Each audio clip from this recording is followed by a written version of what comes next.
உன் ஃபோனில் இருக்க சும்மா தூக்கி போட்டுரு. இந்தா அதை வச்சுக்க. நானே அவனை கூப்பிட்றேன். இந்தா. சரி.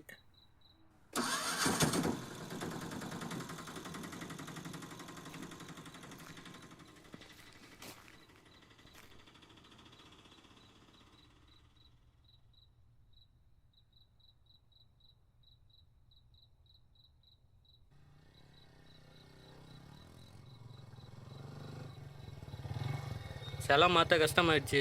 நீங்கள் கொடுத்த காசு பத்தலை. இந்தா. சரி, நாளைக்கு எட்வின் அண்ணன் வீட்டுக்கு வா. நீ கேட்டதுக்கு மேலேயும் கொடுப்பாரு நீ பண்ண வேலைக்கு. சரி, ரைட்டு.